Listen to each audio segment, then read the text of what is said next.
This is the Louie T Network.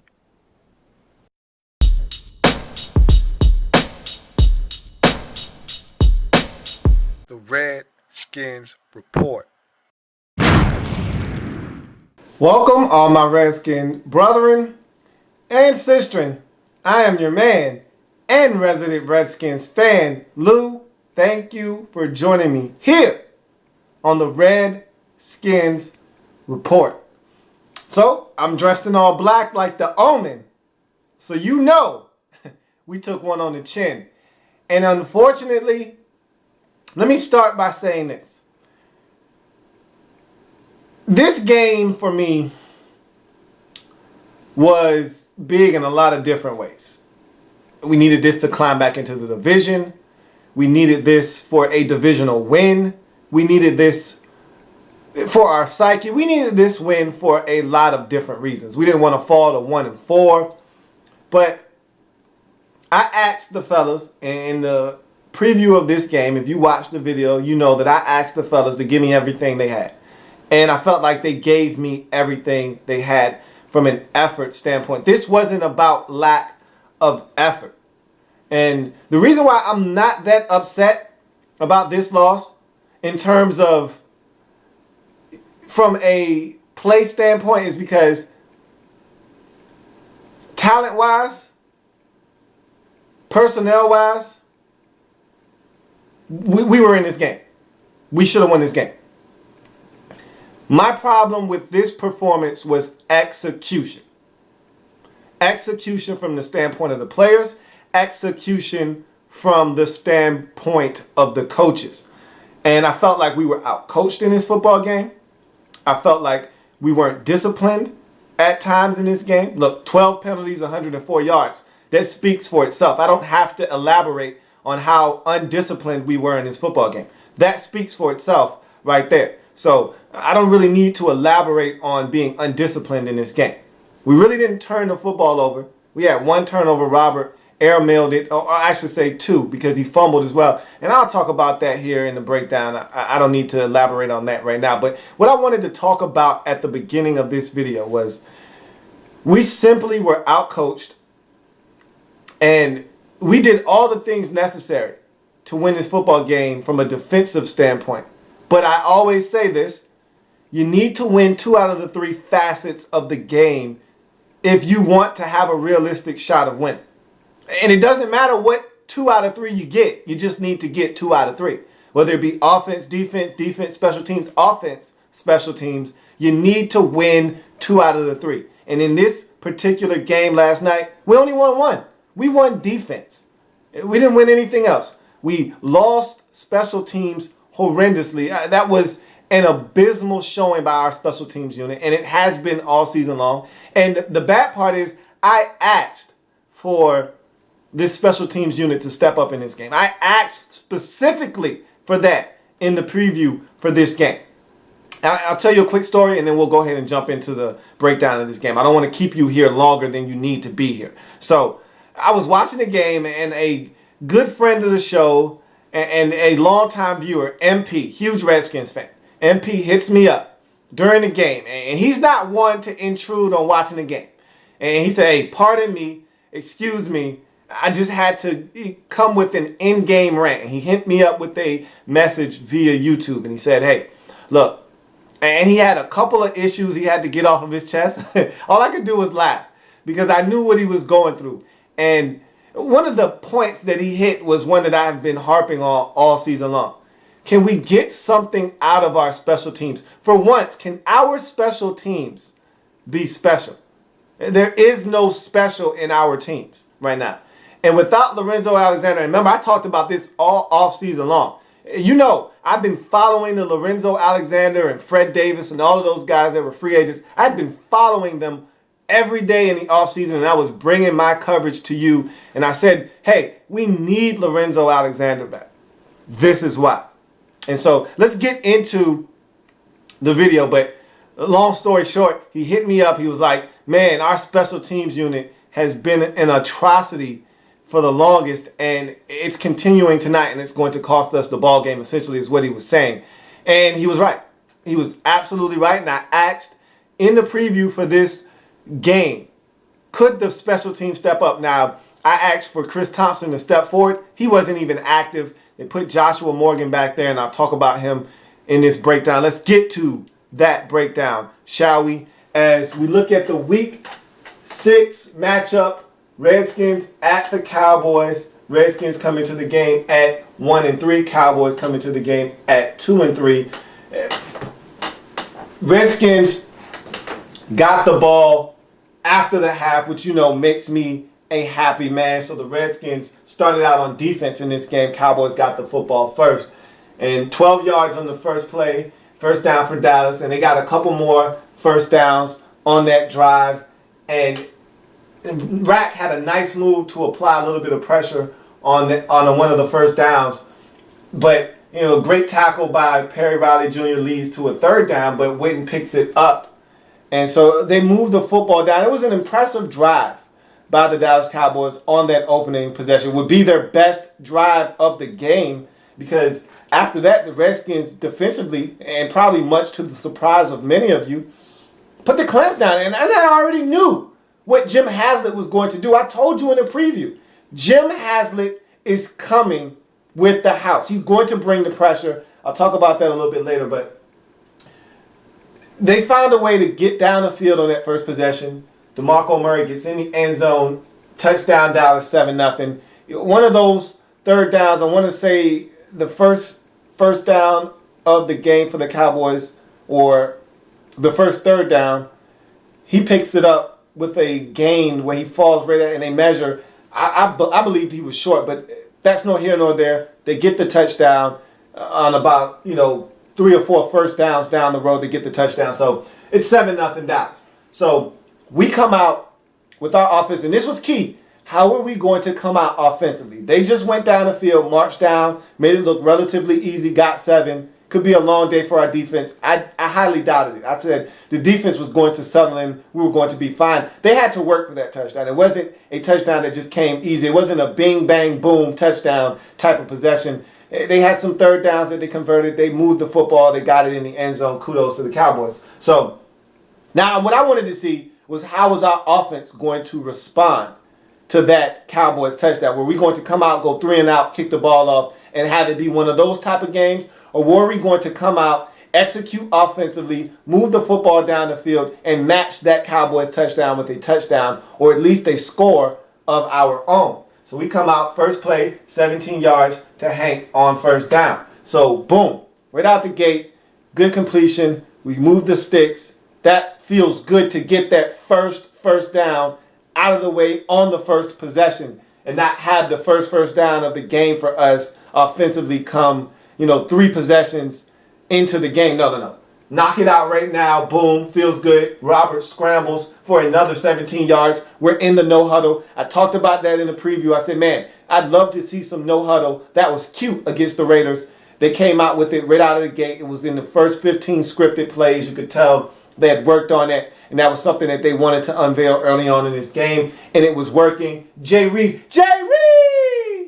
First down on third down. This guy was special in this game. And he's going to be a special player for us.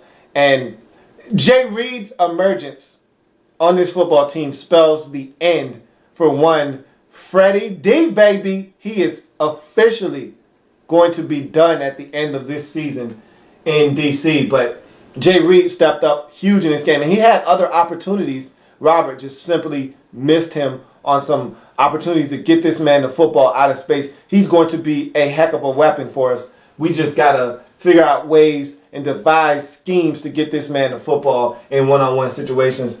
He catches a tight end screen, does Jay Reed! And it yields another first down. I mean, this guy was hot on his first possession. AM drops it on 1st and goal.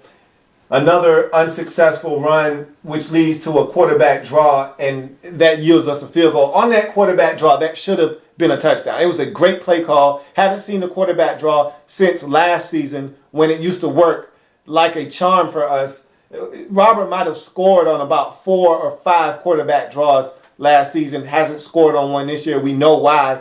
And so it was good to see him moving about. And look, this first possession kind of set the tone for this game in terms of his mobility. We saw something, and I said this. I expected him to be a little bit more spry, coming off the bye, feeling good, another extra week of rest, and a little time for him to heal up a little bit. So you can see he's getting better. He's feeling more comfortable on the knee. He's running around. He's a lot more mobile. Still isn't where he was when he first got into the league pre-injury, but I tell you what, he's not that far off. He's starting to get back. I'd say right now he's at about 80 to 85%, which is a far cry from where he was prior to the bye, where he was probably more around 60%. So looking at his play in this game on that first possession, look, I felt really confident about the things that we were going to be able to do schematically with the way he was running around. And on that quarterback draw, one simple block gets us in the end zone. Will Montgomery simply whiffed on Sean Lee, had no business trying to cut him. He should have went in and plowed Sean Lee, engulfed him at about the 2-yard line, which would have gave Robert the opportunity to get in the end zone. Instead, he tries to cut him. Sean Lee gets around that block, tackles Robert short of the end zone. We have to settle for 3. That was our Achilles heel in this game. Red zone offense along with special teams, and we'll get to that a little bit later. But 7-3, great opening drive for us, but we need to get in the end zone. We still do not have any first half touchdowns offensively. Only one. That came in the Detroit Lions game, and that's a shame because the defense has 3 first half touchdowns, and the offense only has 1. Unexcusable. So you look at this start to the game, and we're down 7-3, but the offense looked good. Still don't know what we're getting from the defense quite yet because, again, 1 possession for the Cowboys, 1 touchdown for the Cowboys. So still don't know defensively if this is going to be one of those games where we're going to have to outgun the Cowboys, if we're going to have to score 33, or are we going to settle in, which I thought we would, defensively, get after Tony Romo, force him into some mistakes, some incompletions, get off the field on 3rd downs, and give this offense a chance to win this football game. So we kick off the football. Great play by Brian Keel on special teams. I wanted to anoint him the new fiend. You have to have a fiend on special teams if you're going to be successful on your kick coverages. We know who the fiend used to be. We had 2. You could argue 2.5 because Reed Dowdy to me is a half of a fiend. But last year, without a doubt, Niles Paul, but the leader of the group, and we all know this, and Lorenzo Alexander, near and dear to my heart, was the fiend of the fiend. He was the ultimate fiend. And nothing happened on special teams. We kept it relatively quiet on kickoff coverages, punt coverages, because of Lorenzo Alexander and Niles Paul. So you take one of those fiends out of the equation, and all of a sudden now, teams aren't that worried about your special teams unit. They're not afraid of what you can do, and you saw it in this game. So Brian Keel made a great tackle, though. Sets the Cowboys up deep in their own territory. We get a personal foul roughing the passer on Perry Riley Jr., which to me, yeah, he did hit him a little late, but gave them a 15-yard first down. But Cowboys on the move, and they're moving the football. After that personal foul penalty, they kind of settled in again, and they got down the field, and they were in field goal range on a 3rd down. We brought the house, and great job.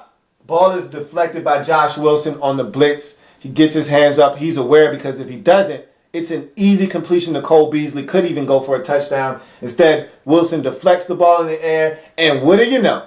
What did you expect? First game back, big play, rock.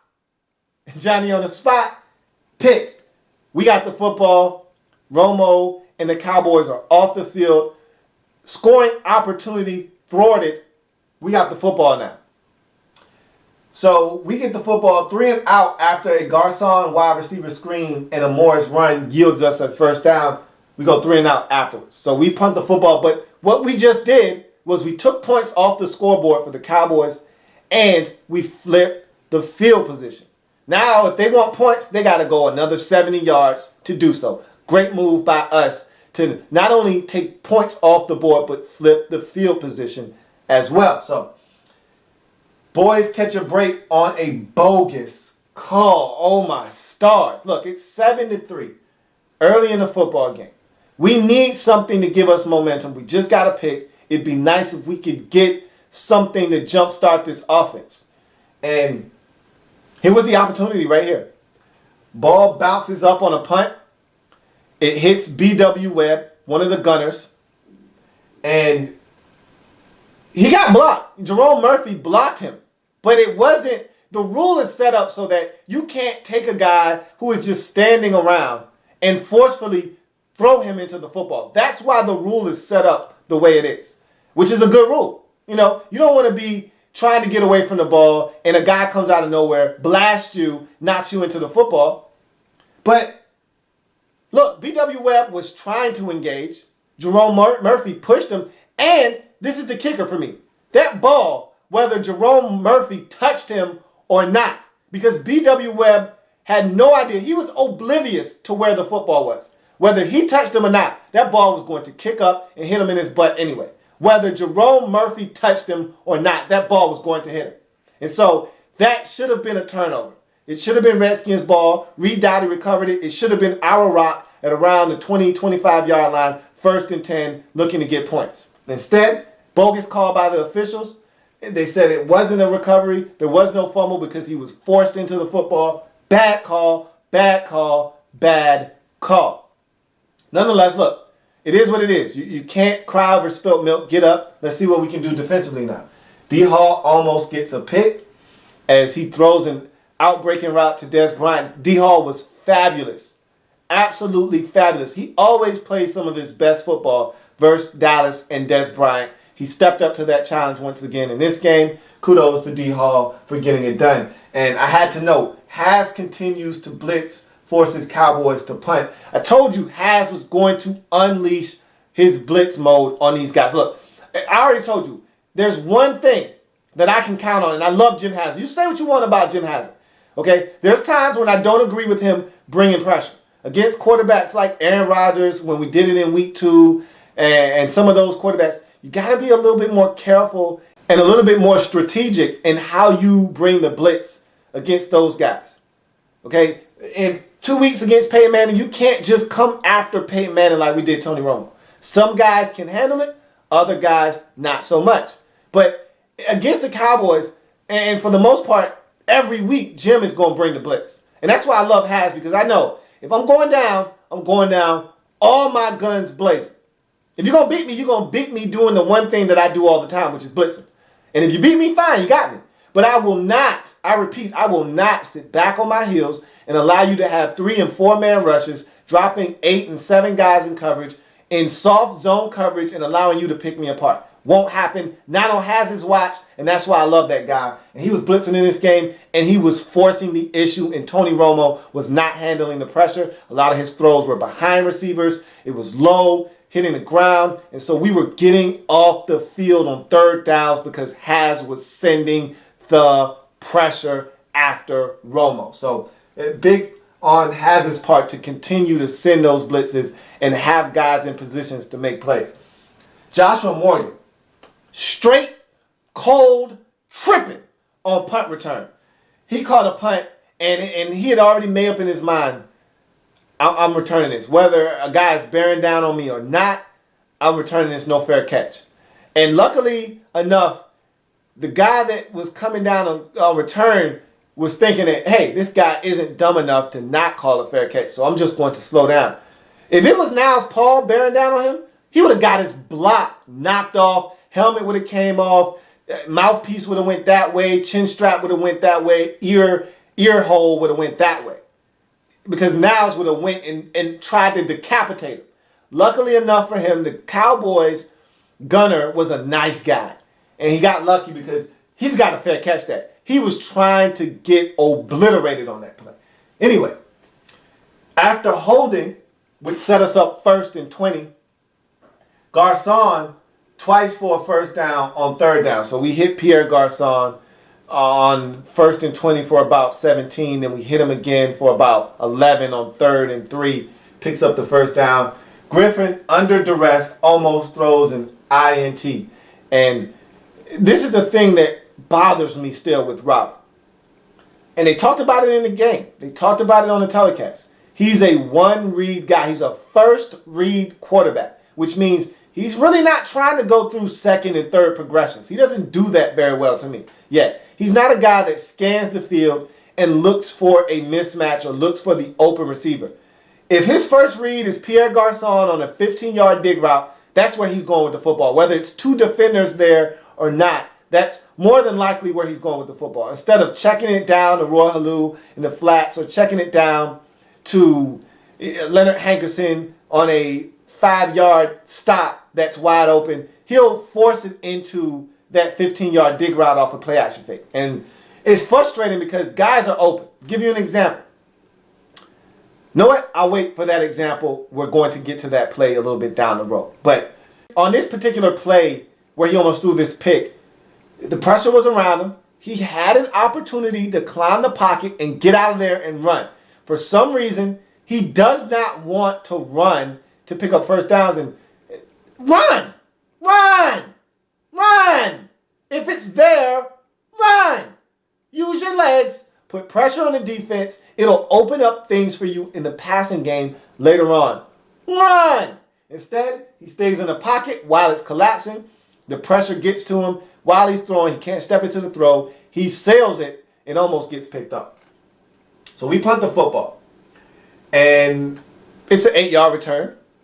Nothing big about this return. Except, and here comes Jerome Murphy's name again, number 45.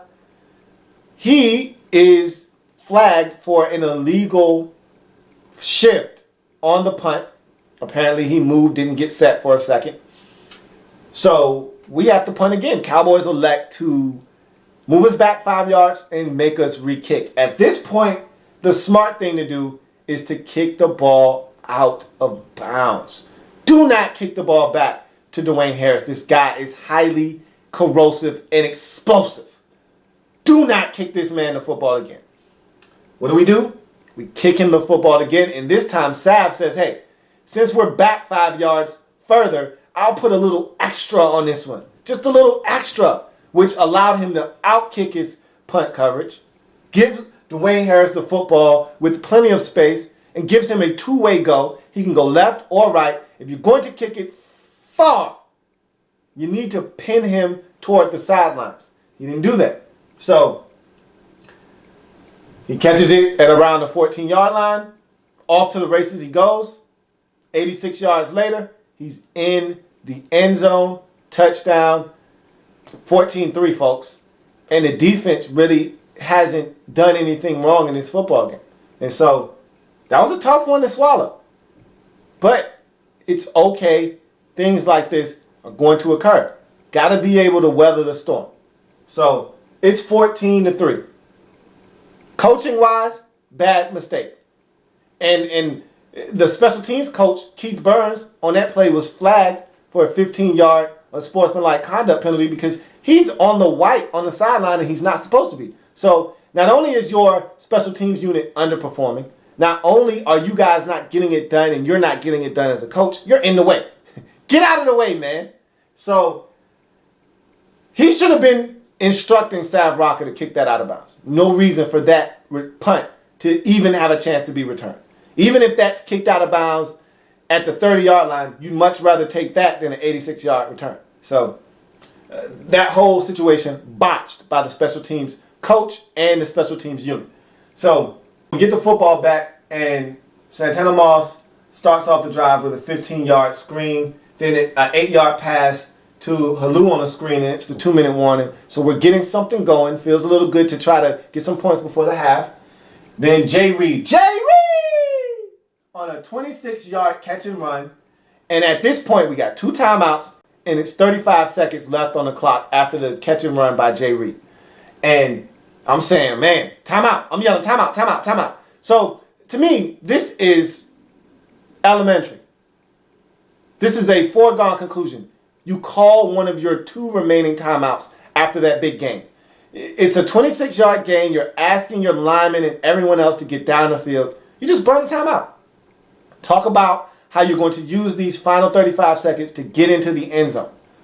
Instead, we decide to run down the field as if we have no timeouts or only 1 remaining and we don't want to waste it.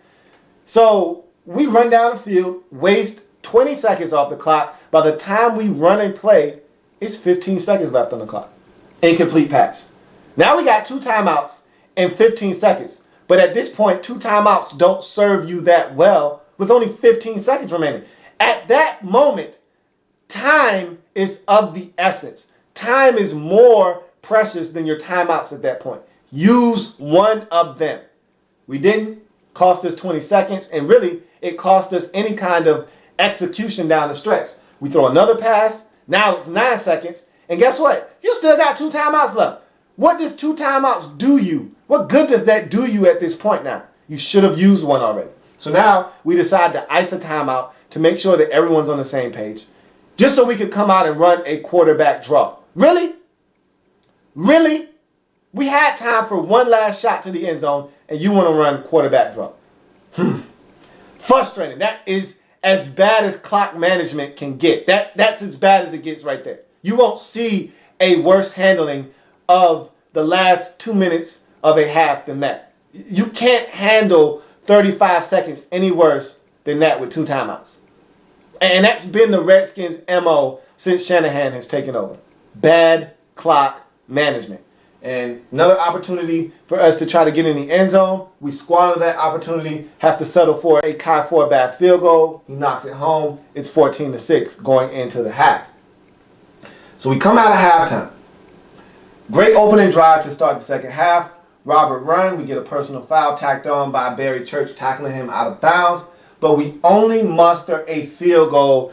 And this was one of the biggest issues in this game. Of course, special teams being the biggest, the most glaring issue in this game. Right after it is red zone efficiency, red zone offense, and just getting the ball in the end zone, because not all of our drives bogged down in the red zone. Some of them just shy of the red zone. But either way, you put together a 10-play, 60-yard drive. You put together a 7-play, 57-yard drive. You put together an 11-play, 69-yard drive. You need to be able to get in the end zone. Cap it off with a touchdown. You cannot settle for field goals. This is my favorite motto. Field goals don't win games. Touchdowns do. And in this game, we did not score enough touchdowns. We settled for field goals in critical situations. And at the end of the game, that's something you can look back on and say, hey, that's part of the reason why we lost this football game. So we kick it off. Ensuing kickoff. We're down 14-9. We've gained a little bit of momentum with that drive. Still would have felt better if we would have scored a touchdown. But we've gained a little bit of momentum. Kick it off to Harris. 90-yard kickoff return sets the Cowboys up for a touchdown. And I don't want to make it seem like it was trivial after the 90-yard return, because after the 90-yard return, they were at the 15-yard line. We could have forced them into a field goal. But Tony Romo, and I have to make mention of this, Tony Romo makes a heck of a play. Josh Wilson comes untouched on a blitz, and he loses outside contain. If he holds up his contain, Perry Riley Jr. will get Romo from behind, possibly force a fumble, because Romo had no idea he was coming. Instead, he takes the inside route, allows Romo to break that contain, get to the outside. And I'm thinking Romo's just trying to throw it away at this point. Perry Riley Jr. has to leap over a Cowboy blocker, and that slows him down just enough to allow Tony Romo to heave it to the back corner of the end zone. And like I said, the whole time this play is transpiring, I'm thinking he's throwing it away, living to play another down. No, he's looking for Terrence Williams in the back of the end zone, and you can't throw it any better than that. Off balance to the back of the end zone in the only location that Terrence Williams could catch it. You can't do it any better than that, folks. I mean, that's a gorgeous throw. On a scale of 1 to 10, that's a 10.5. Unbelievable. Beautiful throw, touchdown. It's 21-6. And so now we're in that danger zone. Because, again, defensively, we've done nothing wrong. Offense, 21-9. And again, we're in a danger zone because we're down by 12. And although the defense hasn't done anything wrong and the offense is playing pretty well, we're still not scoring points. And the special teams is absolutely killing us. Special teams was a mess in this game, and we've got to rectify it. It almost cost us the game against the Raiders with the block punt for a touchdown. And now we gave up 2 big returns, and special teams is killing us. Later on in the game, we'll talk about Kyle Forbath missing a field goal. So special teams, abysmal in this game. The single reason we lost this game, I'm ready to blame this game on the special teams. If special teams, and I asked for the special teams to step up, but remember what I said. If you do nothing else, just keep it even keel. Don't give up any big plays. Just keep special teams relatively quiet. If you're not going to be loud on our end in terms of making plays that benefit the Redskins, if you're not going to make plays that help us, then just keep it relatively quiet on special teams. Don't make any sounds. Man, oh man, these guys were loud, but they were loud in the worst possible way. And so now it's 21-9. And defensively, we've played our tails off to this point, and we have nothing to show for it. So we get the football back. Tough run by Roy Halou Jr. on 3rd and 2 yields us a first down. And I said I wanted to see more of him. Didn't see as much of him in this game as I would have liked to. And my man MP, in that event that he sent me during the game, that was one of his vents. Hey, why not put Roy Halou in the game a little bit more? I'm all for it. I've said it time and time again. He adds a dimension to our offense that we lack. We need to give him more touches, especially when we get around the end zone. I would love to see him catch the football around the end zone a little bit more. We had Alfred in earlier in the game on that first possession when we threw the ball to Alfred and he dropped it. Roy Halou Jr. catches that football. There was space. Possible chance for a touchdown there if he catches that football. He didn't catch it. It's 2nd down and goal. If that's Roy Halou Jr., no doubt in my mind he catches that. Now what he does after that, I can't say. But he probably would get in the end zone. Would have been a 7-7 football game. So want to see Roy Halou get the opportunity to play some more. So after that first down, Robert fumbles. We recover. And this play really, really upset me because this is what I'm talking about. It was good blocking on the play. He's got 3 or 4 different reads on this play. He can't find an open receiver. Fine. Bail. Run. Get out of there. There were about 2 different avenues that he could have used to escape out of the back door. He elected to take none of them. He elected to stay there. He panicked. Hatcher comes, knocks the ball out of his hands. Luckily, Corey Lichtensteiger was Johnny on the spot, recovers a fumble. But now you're looking at 2nd or 3rd and 22 at this point. So, I mean, a possession essentially wasted now because of the lack of decisiveness. It's not there. You don't like what you see. Run! Run! Don't stand there. Run! He wouldn't run. So, great defense. After, of course, we have to punt now. So, great defense. We go and force a 3 and out. We're going to get great field position. E.J. Biggers gets holding on special teams, and the special teams was abysmal, like I said, all night long. It was a theme. Whether they were giving up 86-yard punt returns for touchdowns, 90-yard kickoff returns for a great field position for the Cowboys, deep inside Redskins territory, in the red zone essentially, or they were committing penalties like the one on Jerome Murphy that gave them the opportunity to force us to re-kick, which gave them that 86-yard punt return, or E.J. Biggers holding on a return which sends us out of great field position. We were going to start at the 42-yard line, basically midfield. Now you're going to start at the 32-yard line. And you might say it's only a 10-yard difference. That's huge.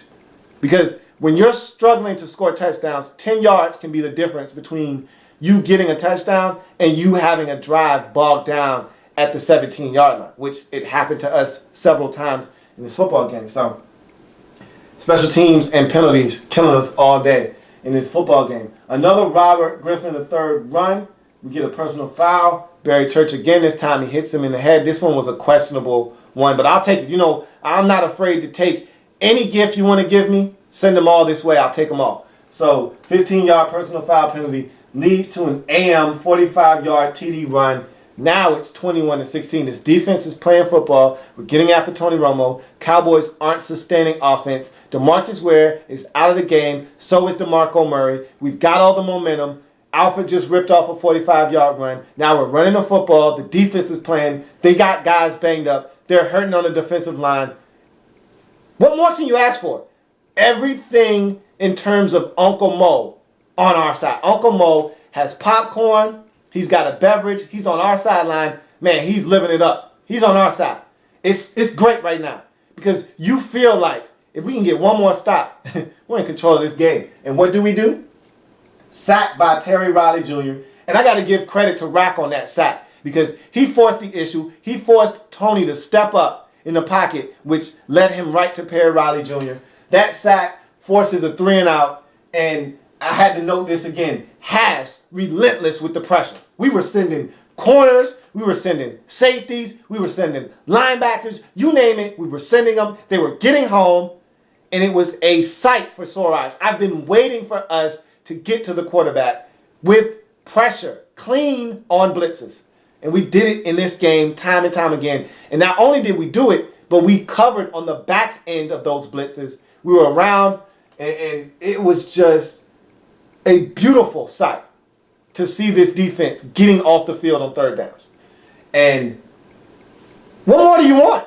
21-16. We got the momentum. We're getting the football. Let's go. Let's go get this touchdown, take the lead, and never look back. Huge third down conversion by Hank. And after that catch and run by Hank, I said, we're going for points. We're about to go for the jugular. And then the drive just bogs down. It just absolutely bogs down. And we got to settle for a 49-yard Kai Forbath field goal. Keep in mind, Nick Sundberg, our long snapper, hurt himself on one of those punt returns by Dwayne Harris. He's out of the game, so now Will Montgomery has to kick over to center, or long snapper. He has to double as our center and long snapper. And so he's done it before, hasn't done it in a long time, but any little thing on special teams, it doesn't take much. These guys are creatures of habit. Any little thing that's off, and they'll tell you, hey, man, that cost me my execution on this kick.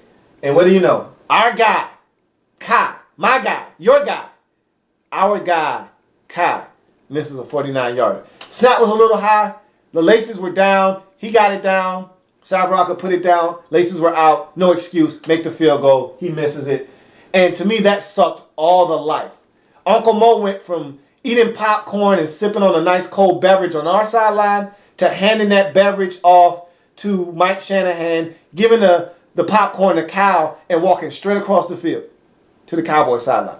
Because not only does that field goal miss, take points off the scoreboard for us, not only does it not cut into the lead of the Cowboys now, but it also gives them excellent field position for a team that has been struggling all second. Up until that point, they only had 8 snaps in the second half. No field position because we were shutting them down. Now they get great field position and they get an opportunity to go get points. And so a holding on Rack that wasn't called. I don't know how they missed this one. I mean, Rack was tackled by Tyron Smith. Rack beat him on the play, was getting pressure, got sacked. Rack got sacked. Romo gets out of there, finds Cole Beasley, makes a play.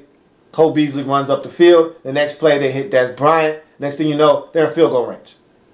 And so quickly, the momentum changed in this game. You miss a field goal, couple of first downs, boom. Cowboys get a field goal. But they only had to settle for a field goal because of a monster, a huge play by D'Angelo Hall. And this is what I'm talking about. Breakdowns in the secondary. Bad communication. We're in cover 2. D Hall has the flats, essentially. And he goes to release the receiver, Miles Austin, to the safety. If you know cover 2, this isn't man cover 2. It's just cover 2. Safeties have deep halves. Okay? Brandon Merriweather decided he wanted to stay with the receiver running a seam route and left the corner route wide open. And in this case, it was Miles Austin running a straight 9, a go route up the sidelines. If not for D'Angelo Hall realizing that there was no action, no activity out in his flats, and just continuing to run with Miles Austin, this is an easy touchdown. Wide open because Brandon Merriweather would have showed up to this party way too late to do anything. Way too late to impact the play. Luckily enough, D'Angelo Hall kept running, had the presence of mind to locate the football and knock it away. And man, did he lay into Brandon Merriweather or what? And he needed to, because you've got to handle your responsibility. That would have been a monumental letdown at a time that we could ill afford a touchdown to be given up. Luckily enough, D'Angelo Hall, like I said, stellar in this game, made the play. That was on 2nd and 20. Cowboys don't pick up the first down. They got to settle for a field goal. They extend the lead out to 24-16. Now that field goal that we missed looms large, because now it's an 8-point game. Now you need a touchdown and a 2-point conversion instead of still being able to score a touchdown and win the football game because you're only down 5. So we get the football back, and this possession for me is a microcosm of the Redskins season to this point. We get the football, get a nice little gain from Alfred Morris on first down, sets up 2nd and 4. And the next 3 plays, to me, defines our season to this point. We get a false start penalty on Corey Lichtensteiger, makes it 2nd and 9. Then you get a holding penalty. You get a hands to the face, 10-yard penalty, makes it 2nd and 19 from about the 11-yard line. Robert drops back, lacks the pocket awareness. And for a guy that has the escapability and the mobility that Robert has, there's no excuse for the lack of pocket awareness that Robert has. Oftentimes, he holds on to the football way too long, doesn't make a decision. Make one way or the other. Either you want to cut it loose or you're going to run. That clock has to go off in your head, and you've got to know somebody's coming. He stands there, waits, and gets sandwiched. Guy comes from behind, takes the football from him. Cowboys got the football at about the 6-yard line. They go in, they score a touchdown. Game is over at that point at 31-16. But yet, we still got opportunities. Now, I haven't given up yet, but at that moment, I felt like we had our window, and that window is rapidly closing. But it wasn't closed yet. They didn't shut it and lock it quite yet. We got the football back. We're moving it down the field, and Robert throws a pick. Santana Moss slips down on the play. The cornerback continues to run. Orlando Scandrick makes a good play on the football, catches it in the back of the end zone. Touchback, game over. Game, set, match. Cowboys are your victors in this game, 31-16. Quickly, let me recap this game. The special teams killed us in this game. Special teams is your scapegoat for this loss. Without the special team blunders, I think we win this game, because if you look at the numbers, you look at the stats for this game, they tell a different story than the outcome of the football game. Redskins, over 200 yards rushing, over 200 yards passing. Redskins control the time of possession. Cowboys only, get this, only 213 yards of total offense. Close to 300 yards less than what they put up against the Denver Broncos. Not close to, more than 300 yards less than what they put up against the Broncos a week ago. Totally dominated. On third downs, Redskins were 8 for 16. 50% clip on third downs. It means we're moving the football. We're picking up third downs. But settling for field goals. Special teams kills us. 12 penalties for 104 yards. You add all of those things up, and your end result is a 31-16 loss. But a couple of takeaways from this game. Robert is getting back to his form in terms of mobility. This game, head and shoulders above any performance he's had throughout this season in terms of mobility. So he's getting back to where he was from that standpoint. Great to see. Defense. Tip of the cap. You get the game ball. If we would have won, defense would have got the game ball. Because without them, this is a blowout. But they stood firm, and they gave us an opportunity. Every single opportunity we could ask for to win this football game. We just blew it. So now I ask the question, was that performance from the defense simply a product of knowing the Cowboys, knowing what we could do, and executing? Or is the defense just getting better? That remains to be seen. We got the Chicago Bears coming up. We'll see. They can score the football. They've got explosive receivers. We'll see if we're able to do some of the same things we did against the Cowboys schematically and get away with it against the Bears. Rushing-wise, we did not stop running the football. That was a joy to see. Very refreshing to see Kyle Shanahan and our offensive group continue to run the football. Would have liked to have seen us be more efficient in running the football, but we never stopped running the football. Amassed well over 200 yards. It's no coincidence that the game that Robert decides to run the football and looks a lot sprier running the football, we rush for over 200 yards and look a lot like the Redskins team from a season ago in terms of running the football that led the league in rushing in 2012. So those things go hand in hand, but we're 1-4 now. Quick little overview. We're 1-4. We're only a game and a half out of this thing in the division. 3-3 is your division leader. Cowboys and Eagles, who play against each other next week, are your division leaders at 3-3. Somebody's got to lose that game, so someone's going to end up with a fourth loss. If we win, we'll be tied with that team in the loss column. So by no means are we out of this thing. We're right there. But the question I have is, are we good enough? Are we good enough to put together a string of wins this season? The toughest part of our schedule is coming up right now. If we can weather the storm. And that's why this game was so big. We needed this one so that in 2 weeks, we're going to lose to Denver. Right now, I'm telling you, we're going to lose to the Denver Broncos. On the road, in Denver, we're not going to beat Peyton Manning in that group. Unless something changes drastically. And I'm talking about a Peyton Manning injury or something of that nature. And I'm not asking for anyone to get injured. That's not my style. So, unless something changes drastically between then and now, we're going to lose to them. So, you can already pencil in a fifth loss right there. So, we got to beat the Bears. Losing to the Broncos would put you at 2-5 if, and this is the best case scenario, if we beat the Chicago Bears at home next week. So you're 2-5. You've gotten the hardest part of your schedule out of the way. Now you got to find ways to win. Are we good enough to string together 3 out of 4, 4 out of 5, 7 straight? Are we good? I don't know. Because the offense hasn't shown me enough to instill that confidence in me that we could. Defensively, I still don't know. That's one game. That's not consistency. That's just one game. I need to see more. Special teams-wise, we're terrible. We might have the worst special teams unit in the National Football League. And I'm not overstating that. I'm not being over the top, and I'm not exaggerating. Our special teams unit right now is among the worst, if not the worst, in the league. We don't get anything out of our returns teams. Nothing.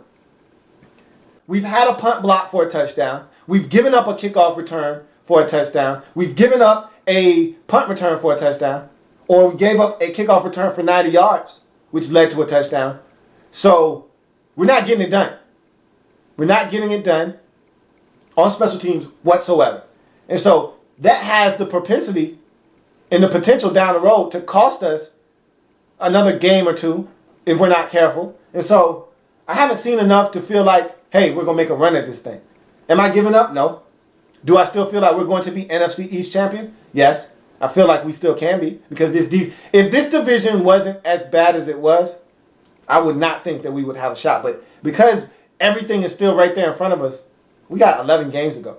We still got a shot. But I need to see more. I need to see more out of this team offensively. I need to see more out of this team defensively. I need to see more out of this team special teams-wise. And I definitely need to see more out of this coaching staff. Because I feel like we were out-coached in this football game. We managed the clock poorly. Our special teams unit is not being coached up correctly. I just feel like we've got some things that we need to iron out. And it's getting very late early. So we're running out of time. But this was a game that was there for the taking. Was there. 16-21. We got the football. All the momentum in the world. Kyle Forbath misses a field goal. And we need to score a touchdown. Forget about Kyle missing that field goal. We need to get a touchdown right there. But we don't. Settle for a field goal and we miss. Everything goes downhill from there. Got to stop turning the football over. Got to quit with the penalties. And we got to be better on special teams. But, hey, look. You get opportunities to score and you don't take it. This is what happens. So we'll see what we're able to do next week. I'll be back to break down the upcoming Week 7 matchup versus the Chicago Bears. Hopefully that will yield us a win, but weren't able to get it done in Week 6 versus the Cowboys on Sunday Night Football. So now we're 1-4. Got to take our medicine, come back next week, find a way to get a win at home versus the Bears, and then try to go from there. But I'll be back to talk about the Bears later on in the week. I am a Redskins fan, etched in burgundy and gold. My Redskins spirit will never die. My Redskins spirit will never fold. Until we meet again, hail to the Redskins. See you later on in the week.